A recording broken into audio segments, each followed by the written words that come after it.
Hello, welcome to Now is the Time. I'm Mary Crouley.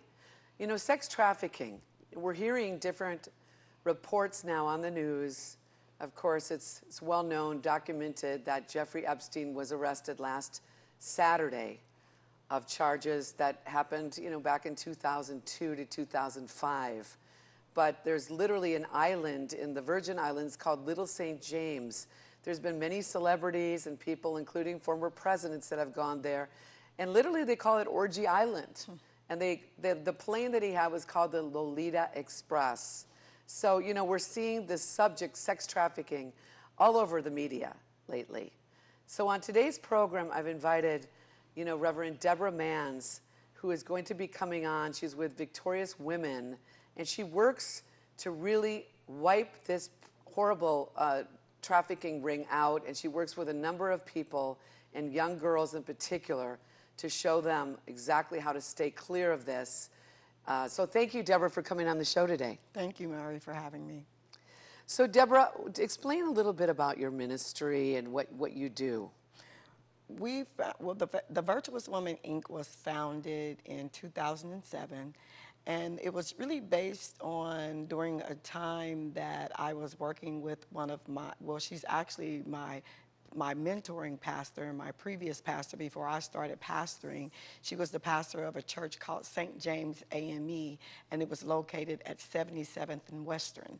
And this was about 2008, 2009, and we would have a lot of different events on the weekends with youth and other women's groups. And when we would come out of church in the evening, when we would go on to Western, it looks like a nightclub.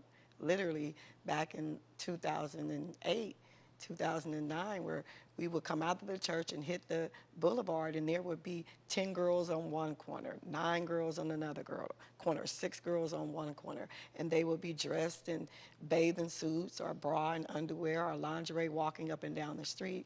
And I began to talk to her, and from that we began to walk the boulevards, where they call it street outreach. But at the time, we were just walking after church, asking the young ladies, like, why are you guys out here, and what are you doing? And then they were like talking, oh, well, we're working for our daddy. And we realized some of the girls looked underage. Like, all the girls out there didn't look like they were young adults or adults. They really looked like children. And from that, the Virtuous Woman, Inc. put together what was called Project Destiny. And at the time, 10 years ago, Project Destiny was created as a clarion call to begin to be the voice for the voiceless of many of those girls. Throughout our research and interviews that we found out were either runaways from foster care, runaway from some type of group home, that they are on probation. Some were dual agency. What that means, they were with the Department of Children and Family Services and juvenile probation, and they had warrants out for their arrest because they were AWOL from placement. And we began to work and deal with the juvenile courts to find out that many of these girls were pleading to cases as children with no adult representation. So from that, the Virtuous Woman, Inc. created Project Destiny. And Project Destiny is actually the program under our 501c, where we advocate, mentor, and we work directly with law enforcement to recover minors that have been sex trafficked or high-risk runaways from home or group homes. Well, that's amazing. You know, I've been working on this two-part, well, actually it's a series, a 6-part series, and a documentary called Freedom Cry, Sex Trafficking in America. Because I've been to Thailand and different other countries in the world, but then God started showing me, no, there's a big problem in America and people don't know. So let's kind of go over past history. You know, a lot of people used to think, you'd hear about the pimp, and then they used to call the prostitute, and these girls would be out in the streets, and a lot of people like the old analogy of the pretty woman. You know, when that movie came out with Julia Roberts. That movie. But it's like, you know, that's not really the way it is. Right. It's not a real love story like that, absolutely. Yeah. But now the term prostitute isn't even really used anymore. Well, over the years, I've been doing this work now. It will be 11 years this year. And over the years, when I first started doing it 11 years ago, back in 2007, going into 2008, they were still calling them child prostitutes. And we were like, well, how can a child be a prostitute when the legal term for prostitution is 18 years or over to consent to have sex with another adult? So if you're not 18, absolutely, you cannot be called a prostitute.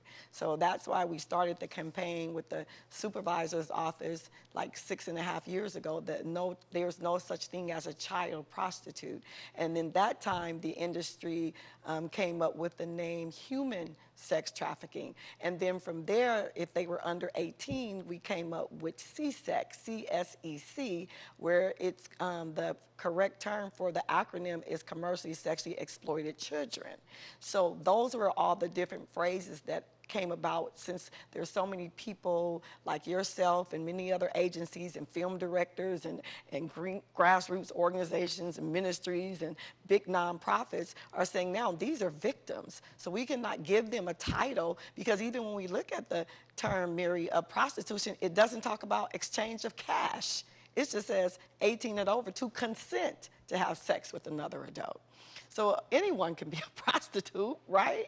So we don't look at it in that form anymore. We look at it as victims. And the biggest concern that we had when we began to work on that, as calling them as victims, because we found out that many women that were sex workers as an adult at some point had been a sex worker as a minor, but the industry wasn't as big and vivid and so many people in it as it is now, to later find out that this 30-year-old was being trafficked when she was 14, and no one said anything. No one overlooked it. But now that human sex trafficking has become an industry, and when you look at the Me Too movement, and it's not okay. So when women begin to come together and empower each other, now we begin to see all these things that have been right in our faces, right in our communities, right in our churches, right in our parks, right in our neighborhoods, right in our schools, like, oh my God, this is real. So human sex trafficking now is a huge thing, but what I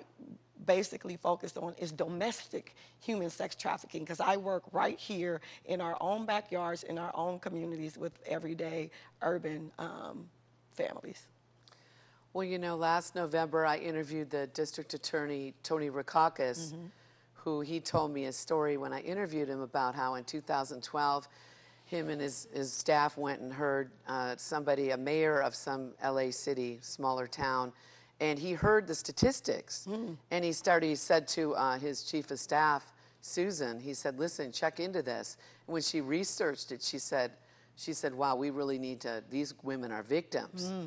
And so he said that's when we started to change things up. Right. And so it's a problem. He told me that the average age of a victim that's being trafficked is around 12 years old.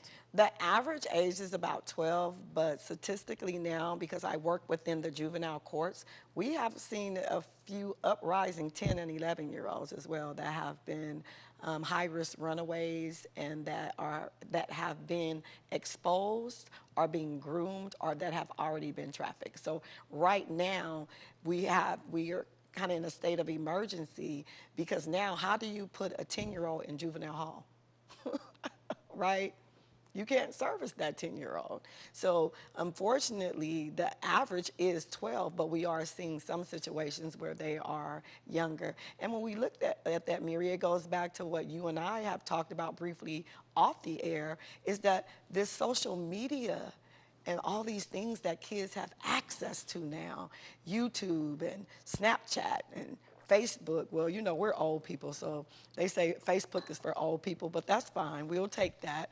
But, you know, Twitter and Instagram, and everything is so surrounded around sex. You can't even watch a Carl's Jr. commercial anymore without it being some type of sexual, you know, indication right when she bites into that hamburger and, you know, the sauce is dripping all over her bikini. But I never, you know, saw anyone eat a cheeseburger at the beach, but that's fine, you know, from Carl's Jr. But we just, the kids just have so much access at their fingertips, and it's easy for them to hide what they're doing because of the way that the social media and everything has been set up.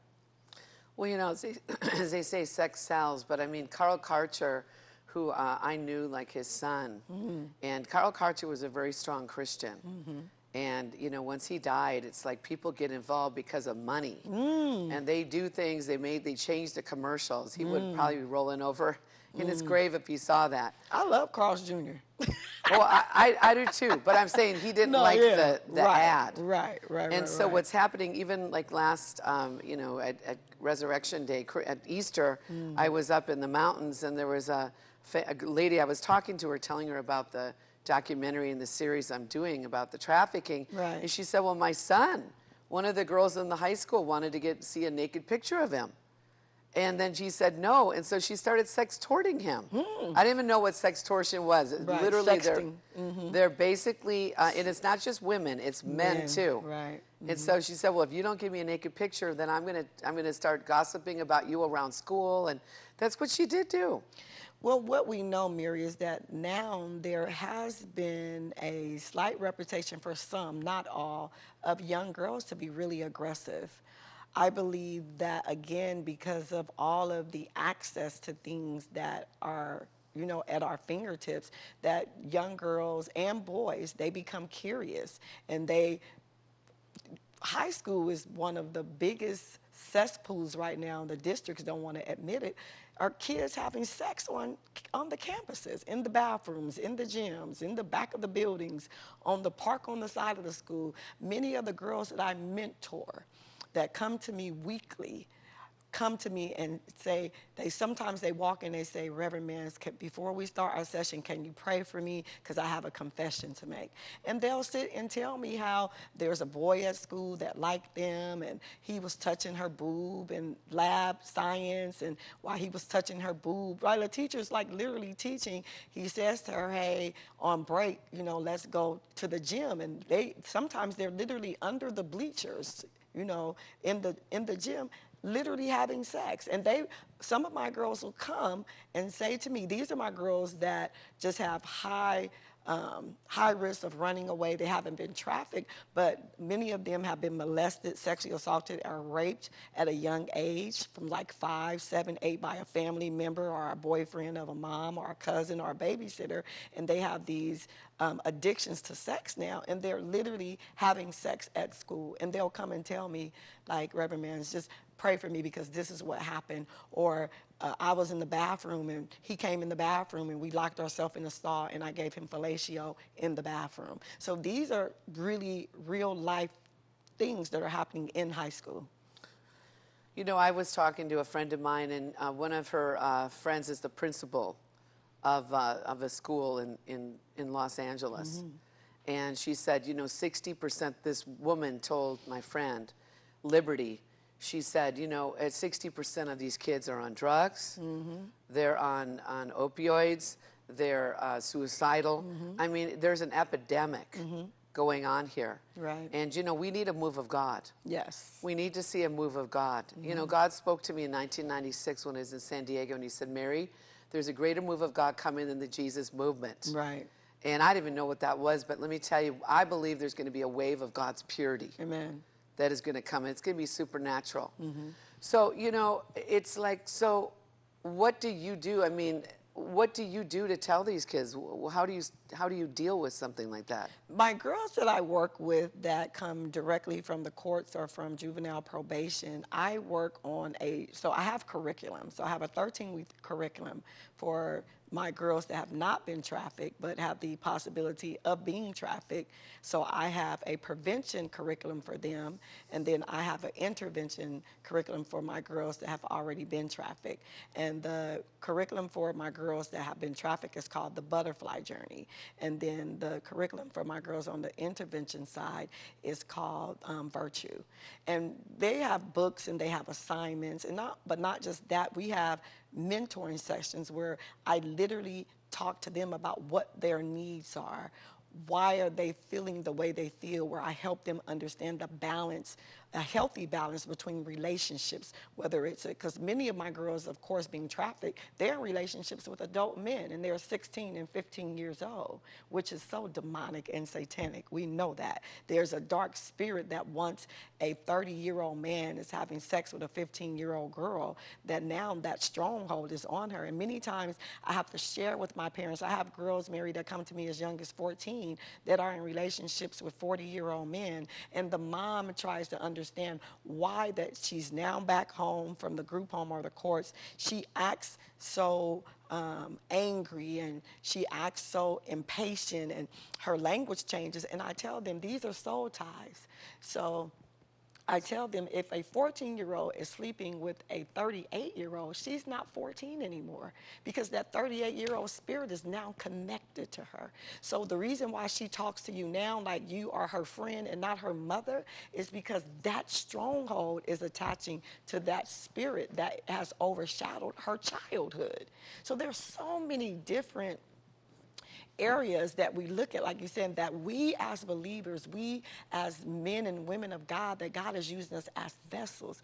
We have to stay pure. We have to stay in prayer so that we can hear the voice of God to set the captives free. What does it say in the book of Isaiah 61? God has called me to pull you out of darkness, to set the captive free. So we have to be able to see those spirits and be able to break those strongholds so that 14-year-old can figure out how to be 14 again. But when we look at where they have been in these relationships, from one relationship to another, being trafficked, pimp after pimp, that's one thing. But what we also have to consider is every date, every John that they get in a car with or they walk in a motel with is not underage. That's another adult. So we have stronghold after stronghold, soul tie after soul tie, connected to an innocent spirit. Because at 14, 15, 16, they're still innocent. They're babies in the realm of the spirit. Well, you know, that's why this has just become overwhelming for a lot of parents. You know, I interviewed Opal Singleton, who wrote the book Seduce: The Grooming of America's Teenagers and Societal Shift. And, you know, when she said, when you give your child a cell phone, she said, you're opening up that child to 5 million pedophiles. Yeah. And she said the average age of a person probably ready to be able to take, you know, to have the wherewithal to kind of have the judgment would be 14. But she said most parents, you know, are giving their kid at, what age do you see most kids having a cell phone at? I have some of my parents, again, that I work with, their daughters, they have a 7 or 8-year-old have a cell phone or an iPad. I'm like, why? Give them a book. Give them a bike. Give them a skateboard. Stuff that we got when we were that age. And the whole time I'm in a session, that kid is on the iPad or on the cell phone watching YouTube. And as we know now that they have this new information out that YouTube has these villains, like they can type in a certain cartoon character, and they have these villains on YouTube now that are telling kids to do certain violent acts. Well, and also, according to what I've heard from Opal, they're using these cartoons. They're having cartoons now made up very graphically sexually. Right. You know, they're trying to pornify the culture. Absolutely. Because the porn industry, from what I've heard, is trying to target between 8 and 10-year-olds, maybe even younger. And now it's not just boys. 30% of girls are addicted to porn as well. Yeah, I have some girls that are absolutely addicted to porn, and they're 13, 14, 15, literally. Well, you know, people listening to this, you know, it's overwhelming. I'm glad my kids are grown right now, but on the other hand, you know, they're having kids, and you know, then you got grandkids that are coming up. And so the Lord had told me last year, he said, because I did this Freedom Ball, it was on the rooftop of the L'Hermitage Hotel, and it was the 50-year anniversary of Martin Luther King's assassination. But I was going to have Elvita King come, and then her mom got sick, but it was to raise money for the documentary. Right. And the Lord said to me, he said, tell the men, because he said, you have to focus on the men. Part of the focus of the documentary and the series. And he said, tell men they're not pimps, pirates, or pawns, but princes and kings. Right, that's good. Because this is the thing. God wants them to say that that's not who you were meant to be. You were meant to be a king. You were meant to be like a Martin Luther King that will stand up for injustice. Right. You know, and who's going to stand up unless the father will speak up, you know, turning the hearts of the fathers back to the children, hearts of the children back to the fathers. You know, the Lord said he will strike the earth with a curse. Absolutely. So now, most of these girls, I presume that you've been working with, they probably don't have fathers in their life. Some do. Some are single parent with a father child. Some are married. I have married husband and wife, and I have single moms, or some the dad is totally absent, and I have some where the dad, they go visit the dad. All scenarios. But as you were saying that a lot of these girls have been molested by, somebody in the home or a babysitter, a boyfriend. See, this is the thing. A lot of times guys will be looking for women that have children. Absolutely. Absolutely. They pray. So they can pray. Correct. I was getting my hair done last year, and one of the hairdresser next to me was saying, oh, yeah, I never put in my profile on my dating site that I have children. Right. And she said, the girl said, why? Because there's people that will actually look for women that have children so that they can seduce the child. And one thing that I teach, because I do a lot of trainings and workshops for churches, communities, families, like everyone, I do a lot of training. And I tell parents all the time, stop bragging on your kids on Facebook, saying where your kid is, look how your kid is dressed, where your kid is going. You're sending those predators right to your child.